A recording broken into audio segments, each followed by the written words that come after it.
అందరికీ నమస్కారం. గత 2 వారాలుగా మనం పరిశీలిస్తున్నాం. 2 తెలుగు రాష్ట్రాల్లో వరదల బీభత్సం ఎలా ఉంది, ప్రజల జీవన విధానం ఎంత అస్తవ్యస్తమైంది మనం కళ్ళారా చూస్తున్నాం. టీవీల్లో కూడా మరి వీక్షించడం జరిగింది.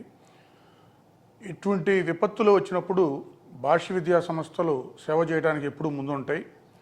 ఒకప్పుడు 2009లో కర్నూలు ఫ్లడ్స్ కానివ్వండి, 2014లో హుద్హుద్ కానివ్వండి, 2018లో కేరళలో ఉన్న విపత్తులు కానివ్వండి, మరి ఇప్పుడు ఈ 2024లో ఈ 2 తెలుగు స్టేట్స్లో వచ్చిన ఈ వరదల తాకిడి కానివ్వండి, వీటన్నిటిని చూసినప్పుడు మన స్టూడెంట్స్, పేరెంట్స్ సహకారంతో, మన టీచింగ్ నాన్ టీచింగ్ స్టాఫ్ వాళ్ళ ప్రమేయంతో, మళ్ళీ మేనేజ్మెంట్ కూడా ఇన్వాల్వ్ అయ్యి అందరినీ, చిన్నపిల్లలను కూడా వాళ్ళ తల్లిదండ్రుల ద్వారా వాళ్ళకి సేవాభావం కలగజేయాలనే ఒక ఉద్దేశం, మరి స్టూడెంట్స్లో మోటివేట్ చేసి వాళ్ళందరి సహకారంతో మరి పేరెంట్స్ ద్వారా సహాయం తీసుకొని ఇప్పుడు విపత్తు వచ్చినా సరే భాష విద్యా సంస్థల తరపున సేవ చేయడానికి ఎప్పుడూ ముందుంటాయి.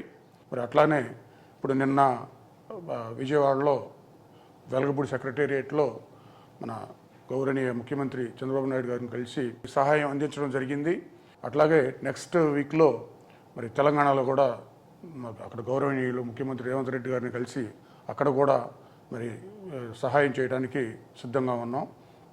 మరి ఈ సహాయానికి మరి ముఖ్యంగా మాకు సహకరిస్తున్న పేరెంట్స్ అందరికీ, మరి దీన్ని దృష్టిలో పెట్టుకొని వాళ్ళ పిల్లలందరూ కూడా చేస్తున్న వాళ్ళ పార్టిసిపేషన్ కానివ్వండి, మరి మా టీచింగ్ నాన్ టీచింగ్ వాళ్ళందరికీ మరి వాళ్ళ భాగస్వాములైనందుకు మరి మా మేనేజ్మెంట్ తరఫున మరి అందరికి కూడా ధన్యవాదాలు తెలియజేస్తూ, ఇక ముందు కూడా విపత్తులనే కాకుండా భాష్యం పేరమ్మ చారిటబుల్ ట్రస్ట్ ద్వారా నీడీ పీపుల్, పేద విద్యార్థులు కానివ్వండి, ఏదైనా వైద్యం అందక కొంతమంది ఇబ్బంది పడవచ్చు, ఏదైనా సరే వాళ్ళకి అవసరమైన, పేదవారికి అవసరమైన విధంగా సహాయ సహకారాలు, సేవా కార్యక్రమాలు కంటిన్యూ చేద్దామని ఆ భాష్యం పేరమ్మ చారిటబుల్ ట్రస్ట్ కూడా అందరి సహకారం కూడా కోరుకుంటూ మరి ఒకసారి అందరికీ ధన్యవాదాలు తెలియజేస్తున్నాను. Thank you.